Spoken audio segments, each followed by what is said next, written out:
Well, hey, you are watching the video version of the Marketing Should Be Fun podcast. It's so good to have you here. You can find this show on any of your favorite podcast platforms. There's the art, looks like that. You got Apple Podcasts, you got Spotify, you got all the rest. Anywhere you want to find it, you can check it out. I hope you enjoyed today's conversation. Welcome back to the Marketing Should Be Fun podcast. My name's Austin Savage, and I'm here with my good friend and business partner, Zarko, and we are glad that you're listening to the show today. Kelsey, how are you? I'm doing great. We are recording the first podcast in my new house. I just realized this. I just realized that too. That's super awesome. How is it? Tell us all about the moving in process. How does it feel? You actually are settled in now, right? I was going to say we might not have enough time on the episode for that, but no, we're feeling settled and we only have a few boxes left behind our couch and it's great. Nice. Long time coming. What's left in the few boxes? It's like all my decorations that I need to go through and unpack and repack to put into storage. And I just haven't done it yet because it's not necessary. Yeah. Do you have decorations out or you're just kind of like you're just vibing it out? I'm just vibing it out. We're just letting it breathe, letting the white space talk to us. Yeah. Okay. Get there. Christmas is coming. So there will be no white space when it's Christmas time. True. And actually it is kind of that awkward time where it's like, why without decorations if you're going to like change them out anyway? Switch them out. Yeah. There's a few pumpkins here and there, but nothing crazy. Yeah. That's weird. It feels weird that it's almost Christmas. I don't know why, but I am so ready. I'm ready for it for sure. You grew up on, well, sort of, not really grew up on, but your family has a Christmas tree farm. Yes. So you're like all about it. I mean, this time of year comes and it's like go time, prep time. My mom is so busy right now getting everything ready. And we always go back every year for Black Friday to help out after Thanksgiving. So it's just the whole like excitement feeling that comes. Do you guys still get a real Christmas tree? We did not last year because since we live in Texas, we drive home for the holidays and we came back for both Thanksgiving and Christmas. And we were like, it's not even worth it. But this year, everyone's coming to our house for Christmas. So yes, we're definitely getting a real tree to celebrate. That's cool. I have never had a real tree in my entire life. What? Okay. Table this conversation for later.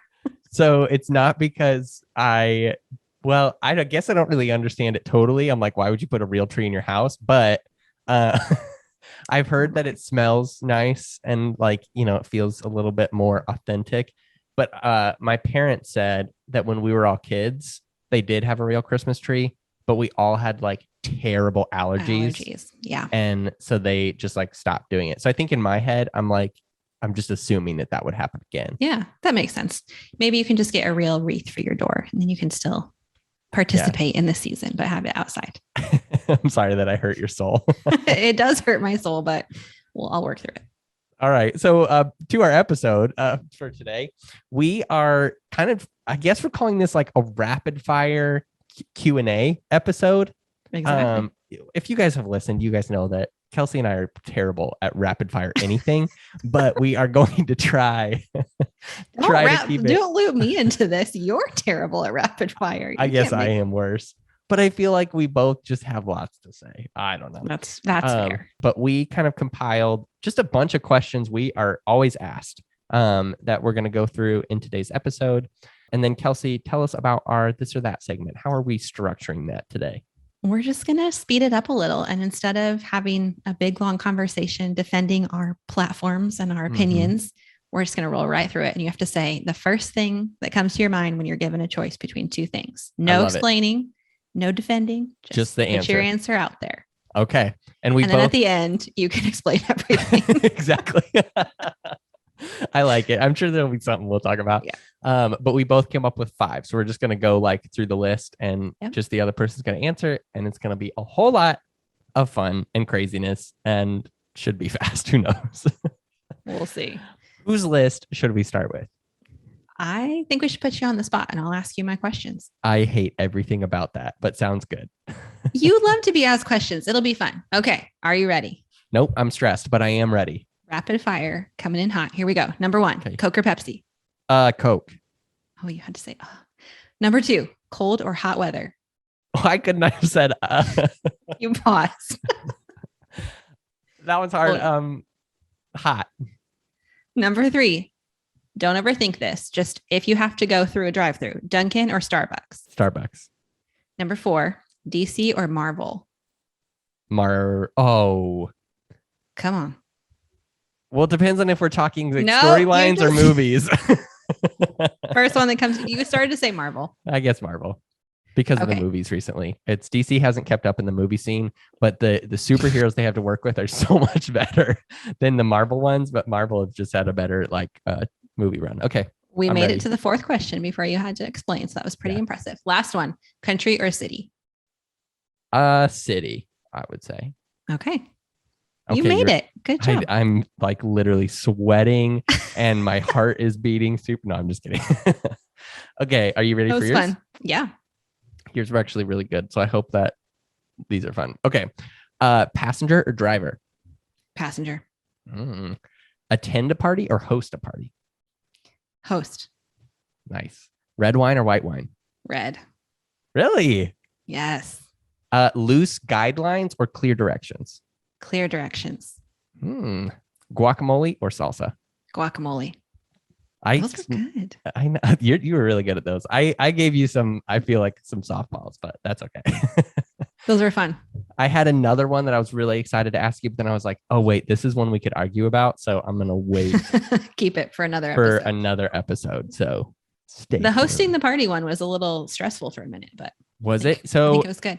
That is kind of how we met. You used to host a bunch, not how we met, but we were in a small group through church together, and you used to host a ton of parties. Yeah. I have vivid memories of my husband, Matt, and you and our friend Alex just standing in our kitchen making coffee every Tuesday night.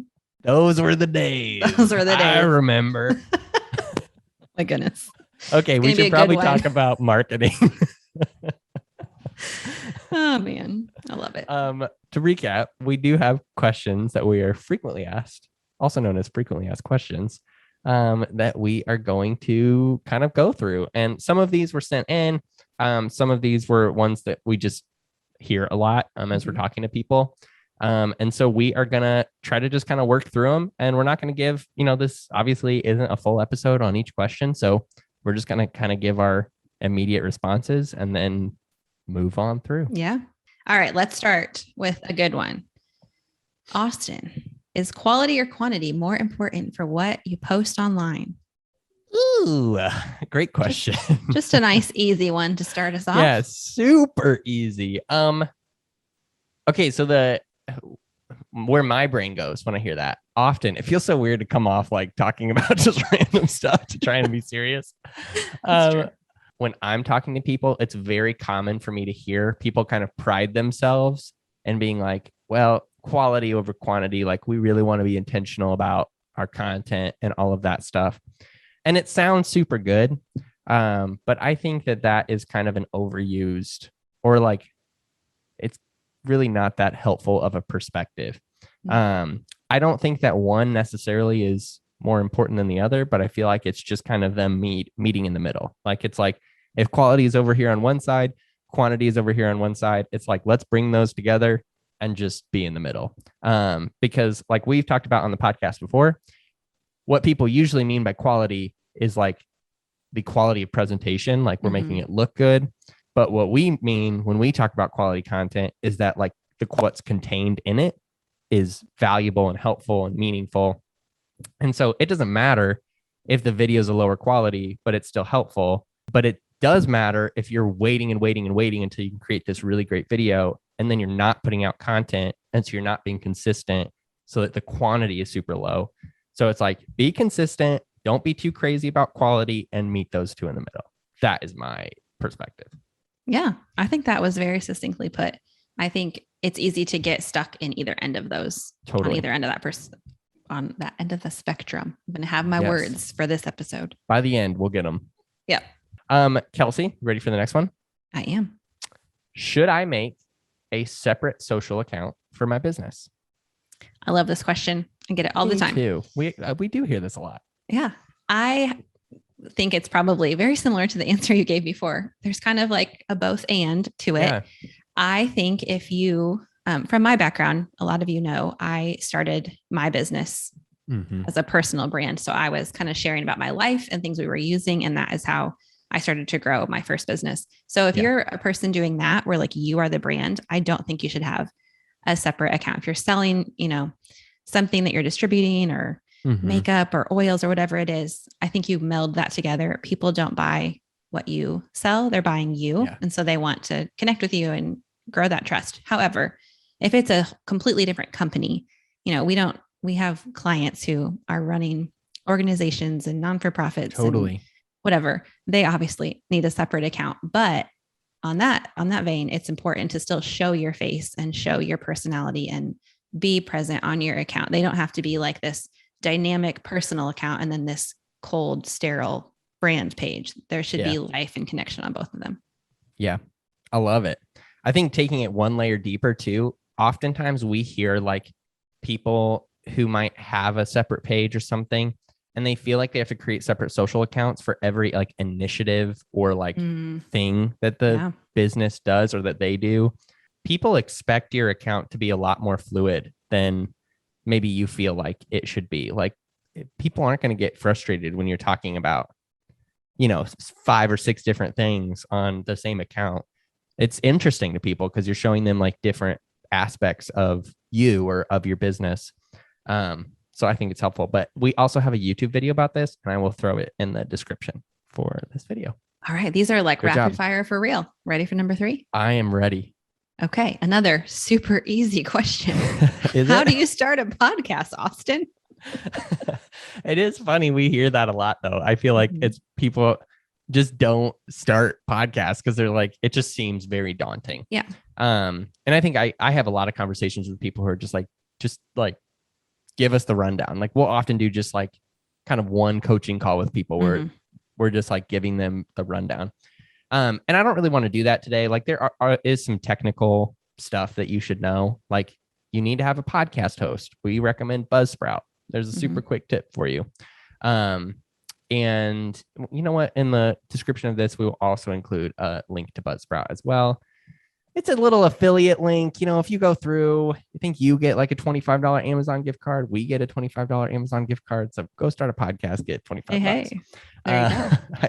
Something like that. But we really like them. But I would say, honestly, my answer to that question, especially in a setting like this, is to just start one. And I know that sounds like the stupidest answer and like it's oversimplifying it, but it's not. Like you don't need fancy microphones. I mean, if you have extra cash to do that, great. Like you can kind of upgrade the quality, but it's just like the question I just answered at the beginning. It's like, it's not all about your podcast sounding perfect all the time. It's really about the value that you're capturing. And so if you have an idea for a podcast or if you want to try something, just do it. Just try it and start sharing those conversations or sharing the interviews or just the teachings that you have and see what happens. It is very cool. That's what we did for this show.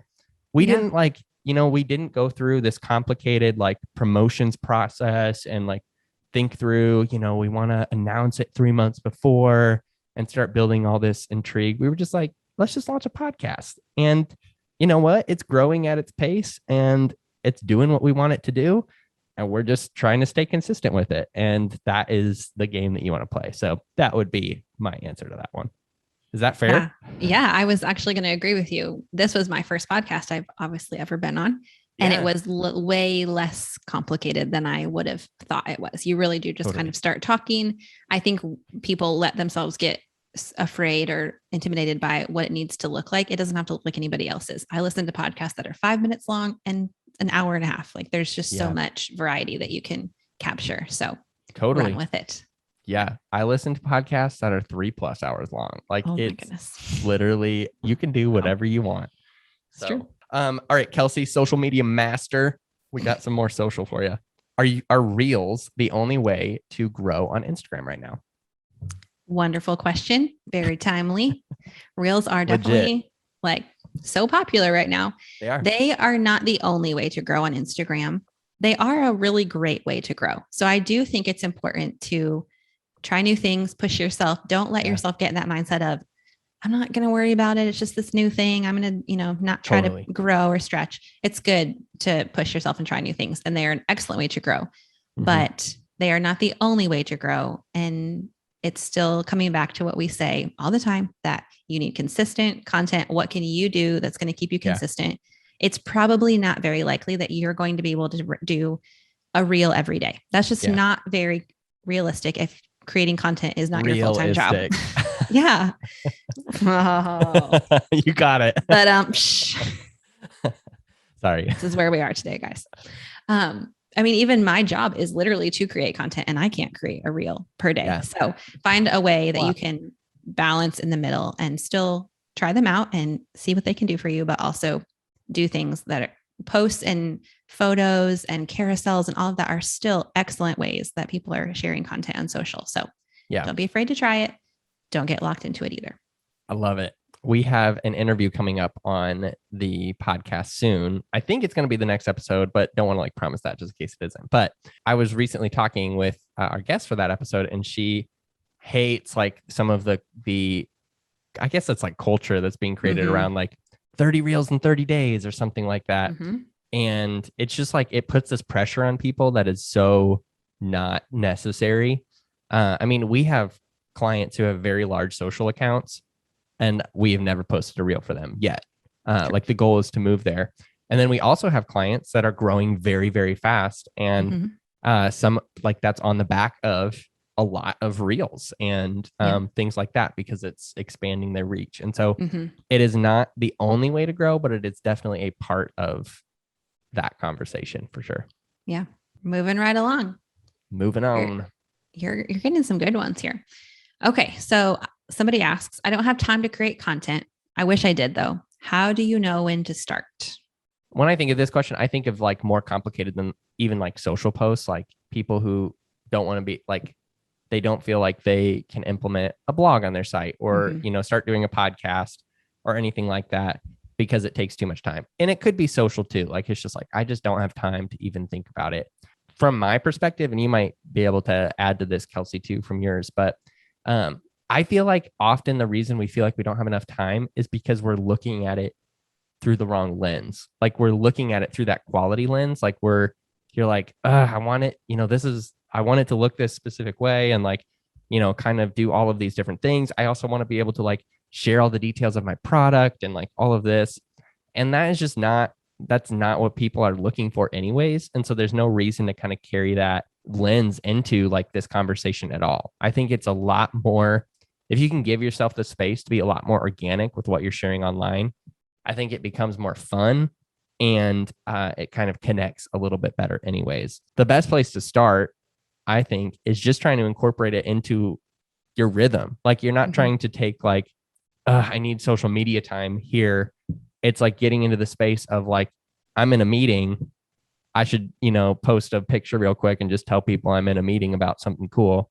Or for me, one thing I've done is I already make my to-do list every day and I throw it on my whiteboard. And so I just take a picture of it and I'm here's my list for the day. I might not even post anything else on social, but that's the thing. And I get people who DM me every day and they're just oh, this is super interesting. What does this mean? Or what is this? And, I can have those conversations. So that would be my answer. What would you say, Kelsey?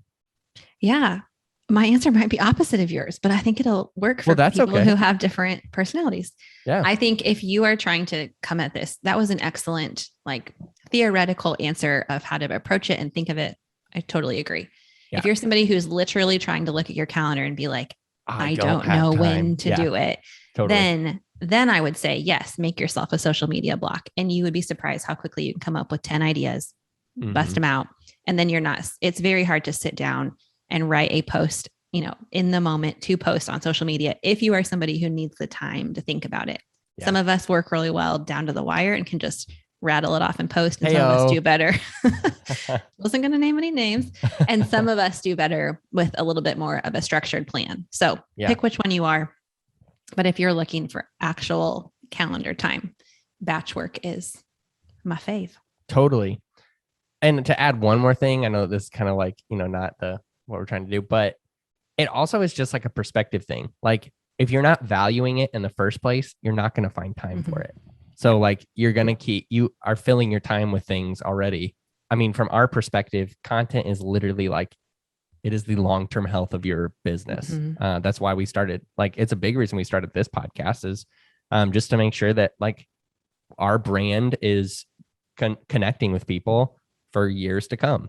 And so like it is valuable for you. So there might even just need to be a shift of how you even view it in the first place, that it's not just like something fun. It's not just like something on the side. Like literally doing this kind of stuff is growing your business and securing your place in your industry for the long run. So there you go. So two good. Opposite ends of the spectrum there. Kelsey, I am going to throw a unexpected question towards you, but please enjoy. I've been posting, but I'm not seeing it pay off. Does it really make sense to keep posting content? Short answer, yes. Longer explanation. So I have two thoughts on that.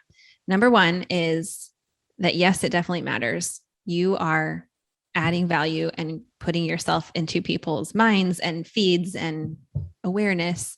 Yeah. And they may not be telling you they're looking at it, but they're looking at it. Yeah. That whole rule of 7 or whatever it is. I just saw something the other day that the rule of sales, or like how many times people need to interact with a specific piece of content or like your brand before they buy something, used to be 7. I've heard now it's like crazy, like higher, super high, like in the double digit. Like I was gonna say, like 15, like above 20. 50. No, above 50. Yeah. I don't know how true that is, but we just have so much information coming in all the time that we need that consistent. It's still there. It's still there. It's still there. And so you're doing that. You're laying that foundation of trust and just consistency, and they know they can count on you. The other side of that question, though, is maybe you need to look at what you're posting and see, is this relevant? Is this landing well? Could I shift this a little bit? Do I need to let more of my own person, my face or my behind the scenes life in? So maybe a double-edged sword of keep going, don't give up, but also reflect on what you're doing and see if there can be some shifts made to make it land a little better. I love it. You mentioned the increase in kind of how long sales cycles are. I was thinking, I've been listening to this podcast for like a really, really long time. I've been super into Dungeons and Dragons recently. So if there's any nerds who listen, here it is. Please let me know. But there's a ton of different podcasts. I've been listening to this one, and I'm probably like 30 to 40 episodes in on this podcast. And every time they mention their Patreon community, which is, like anywhere from like $5 to $50 a month or something. And I've heard about it. And like, for the first 20 episodes, I was just like, oh, whatever, but then I keep listening and I'm like, oh, well, maybe that would be cool. And now after like 30 episodes, I'm part of the community and I love it. But it took that long for me to be like, and it took that much content. I mean, that was a lot of hours of content to sit and listen to before I was like, yes, I will give you $10 a month, Are these 3-hour podcasts? These are 3. Well, they're usually like 1.5 to like 2 hours or ish. They're like in that range. But now that I'm a Patreon member, I get the extra, like they have an after the show, they have like some random other kind of things. And I literally sit and listen to it all. So it's amazing. There you go. Real life example. Yep. Real life. What is our next question? Okay. How do I know what people are interested in hearing about? A great question. I feel like we talked about this. Have we talked about this on the show? Maybe. I don't know if we have. I know we have talked about it. I feel like we've talked about it on a lot of coaching calls. So maybe that's where it's coming in. You know what? Now that you talk about coaching calls, we do talk about that a lot. People feel like they're like, I just don't even know where to get started because I know what I'm interested in, but I just feel like nobody actually wants to hear what I am passionate about. That's what it comes down to. The perspective that people don't want to actually hear you talk about what you like to talk about. So 2 things come to mind is, one, like ask people. Like one of the best ways to find out what people want you to talk about is to just ask them and say, like, what would you like to hear about? What would you, and Kelsey, you do this all the time on social. You say, you give people like 4 options or even just like a question box. And you're like, hey, what would you like to see more of on this account? Or what have you loved to see so far in this account? That kind of thing. And people can just kind of select and they can tell you what they're interested in it. And that's one of the best ways to find out, I think. But the other thing is, back to kind of our confidence episode, I would say, is to just get comfortable, like, and secure in what you love. And like for a lot of people, they don't know what you know about your subject. And so you can talk about what makes you passionate about it. And you're like helping them get passionate about it and start to understand why it's so valuable, whatever it is that you do. And so I think when you kind of take those two things, you start talking about what you're passionate about. And then as you start developing that community, you're honing in what people actually want to know. Then you like find that sweet spot of what people are super interested in. What would you say? Yeah. It made me think exactly of what you said. Just ask them. I remember when I did this on my Instagram specifically, and I was kind of surprised. It was good to take that inventory because they answered differently than I thought. I had asked if they wanted to hear about like homeschool things, because I homeschool my kids, how to live like toxin free, how to use specific oils. I thought for sure everyone would vote homeschool and like nobody really cared about the products, but everybody voted, I want to learn about toxin free living, and not a lot on anything else. So I was like, okay, that helps me know like what people are here for. So, and then the other thing I would say is just to not make it too complicated. Like all content should kind of fit into either you're educating, you're inspiring, you're kind of persuading them to do something, or you're just entertaining them. And so think about your, whatever it is that you are sharing about, and then just make sure you kind of have a little bit of everything and it'll land. Totally. I agree. All right. I'm going to combine two questions in one for you in this one, Kelsey. So, because they're both about reels. So, yes, your favorite. I love reels. Number one, how do you know if a reel is trending? Specifically, like the audio for a reel. And second part is Facebook doing reels? Because we've all seen it. Oh, man. Facebook, what are you doing lately? So nobody knows. It's real, except breaking sometimes, but then we all go to Twitter and life moves on. Yeah. So if a reel is trending, you will know it super simple. When you're in your reels tab, looking at reels, down at the very bottom, it will show you like some small words that tell you what audio it is. And if there's an arrow next to it, it's trending. So literally super as easy as that. Interesting. Okay. If you need a super quick content creation tip, just scroll through your reels tab. And anytime you see one that's trending, watch it. And you might notice that you think of an idea of, okay, well, they're talking about 5 ways to wear an outfit. I could talk about 5 ways to whatever it is you share about. And that'll get your mind spinning. Secondly, is Facebook doing reels? Kind of, they're showing them and kind of hosting them, but you can't create or like interact or comment or things like that. It's still going to bump you over to where the reel came from, or, you know, the video. So the short answer is kind of. Yeah. I'm very like intrigued about it. I don't know if they're like, if the goal is, and there actually might be articles about this. They might have talked more about it and I just haven't looked deeper into it, but it seems like they're just trying to push Instagram a little bit harder. That's what it seems like to me, because it does, like, anytime you try to like a reel that you're watching in Facebook or comment on it, it takes you to Instagram. Yeah. And so that's kind of odd to me to like cross platforms, but I mean, they own both. So who knows what they're doing. So I would say from a strategic perspective, if you are creating reels on Instagram, there'll be a screen that pops up that asks if you want to allow reels to be shared, and definitely push yes, because it's going to show. I've found people that I wasn't following on Instagram because of their reel being featured on Facebook. So it's just another place to be seen, and that's not a bad thing.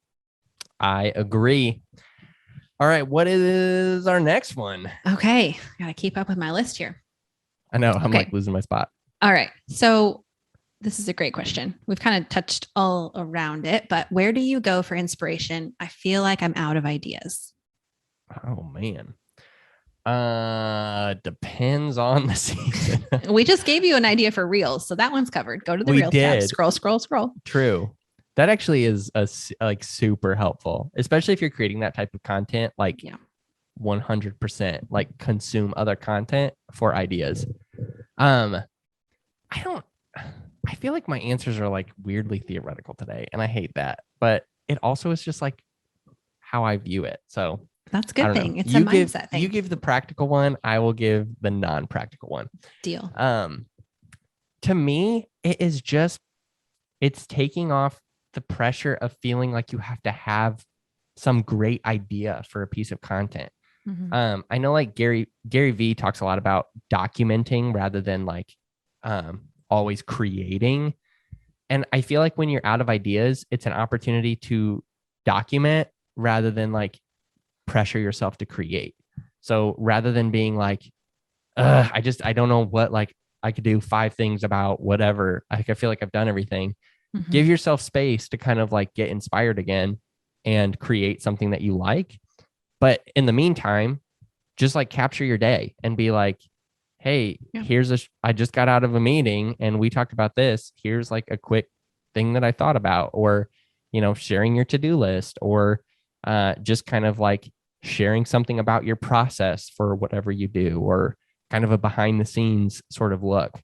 And then it's helpful because it's expanding your perspective of what valuable content is, but it's also then giving you the space to be like, oh, you know what? That was actually a really like helpful thing to talk about. Maybe that's what I should create content about. Like, so people asked about this on my to-do list. Maybe I should talk about that sometime.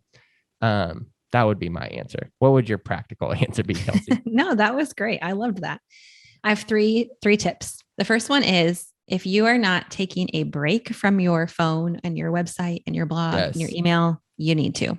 You need white space to be inspired. So my guess is, if you're feeling like you're out of ideas, you need a break. Secondly, this is super, super practical, but go back and see what has landed with your audience before. You can do so much data sorting and all the nerdy things. If you go into your Instagram insights or your Facebook, business area or whatever it is, and on your blog, you can do all of these sorts with all technology and look at what are some of your most popular posts and how can you just go a little further with that, or talk about it from a different angle, or like say it again, because people do not see it every time. A great simple idea for reels is to go look at some of your most top performing photo captions and turn it into a reel. That's a great idea. Yeah, it's You're really so smart. fun I love to sort the data and the insights. I'm such a nerd about insights. And then my last thing is, this is really simple too, but just like scroll Pinterest, scroll reels, just do things that are fun to look at for you. Like if you are posting about, real estate, like go look on Zillow and just hang out, and like you'll have ideas come into your head because you'll be in that creative space. So take a break, look at what people have loved before, and surround yourself with that kind of content and see what pops in your head. Love it. Kelsey, got one more question for you. Okay. How often do you need to post on social media? This is like the perfect capstone for our first question of, is quantity or quality more important? Yeah, it is. Wow. This was so intentionally structured. We definitely thought that out perfectly. Yeah. There's no right answer for this. My first thought is, what can you keep up with? And, what can you do consistently well? I don't think you need to post 7 days a week on social media. I don't think you should. That sounds exhausting. Maybe different for, different people. If you're a huge corporation that has people managing your account, that might be different. But even for accounts we manage, we do not post 7 days a week for any of our clients. I think it's more important to think about, how often can you post that you can keep up with and still live a full, flourishing life outside of social media. Yes. And then also, don't just focus on how much you're posting. How are you engaging and connecting with people who are following you, and all of those other things that are important on social media too. Yeah. I would say average that we post for clients is like 3 to 4 times a week. Is that correct? Yeah. So sometimes clients will go in and post on their own, like in addition to it, which is great. And we encourage them to do that. But even like if they don't, like 3 to 4 times is, it's a lot of being present. We have a few clients that will do more than that for, but for the most part, like that's really our sweet spot. And we see momentum still built at that level. I would say like bare minimum, or not bare minimum, but just like if you were going to say, okay, but really just tell me what to do. I would tell you, be in your stories at least once a day. Like that's a good place to maybe try to show up, like morning, afternoon, and then like before you're done on your phone for the day. I do take a break on my phone on weekends and don't have stories, and I'm still growing. So it's okay. You don't have to be there all the time. And then maybe a good goal is to have a reel and a carousel post and 1 image post. So that's like 3 posts a week. That would be a great balance to strike. Are you going to get it right every time? No, but that's a really simple, basic rhythm you could start following. Yeah. That is the end of the questions that we had. So hopefully there were some things that you found valuable. But Kelsey, I have a random question. Oh goodness, you keep doing this. This is the fun part. So you spoke to a college class about communications. Yes. So I'm curious, and I don't know how much of a pulse you got on this. So you answer if you feel like you have an answer. But so these were all communication students. Some of them were freshmen, some of them were seniors, you told me. But they're all kind of part of the next generation, right? Yeah. So from your perspective, what seemed to be most important or like biggest topics when it comes to communications for the next generation? Yeah. I would say a lot of what we talked about was about jobs because, they're in college. They're thinking about what's my next step? What am I going to do with my life? And I think that it was just a neat opportunity to talk about how this is a very viable industry. Yeah. There's a reason companies are spending so much money for people to manage their social or create content for them because it's what is working right now. And they're seeing that it's important as a brand to show up and create community and create content. And so I think that was just really neat to see what we're doing really matters. And maybe there's not a social media manager degree out there today. There's going to be, like, I'm certain it's coming. And so it was fun to get to hear their perspective on it and see how what we're doing, even with our company and for our clients, for just people we've connected with, for our listeners, that this is important work and it makes a big difference in the health of your brand and your company. Yeah. They thought it was cool. That's what I thought was like, I thought what we did was cool. I was like, you kind of lose sight of that sometimes, where you're like, this is just like what we do, but it is cool. Like we do some cool stuff. So anyways, that's helpful. And I think that that's super interesting. So, all righty. Well, that makes up, what is this? Episode 7 no, this is episode 6. But stay tuned for 7 because if our guest is able to come, it's going to be such a good episode. Yeah, I can't wait. It is. It's going to be really, really good. And we're hoping it's another kind of growth story episode. If you have not listened to our last episode of Jamie Cabe, it was really fun to hear the story of the Forgotten Initiative. And especially towards the end, we kind of got into a little bit of like the hurdles she has gone through as a leader, kind of some growth. I guess you can call them like growth barriers they've kind of walked through as a team. And it was really, really interesting. So as always, thank you for listening and we'll see you right back here next time. Can't wait. Boom.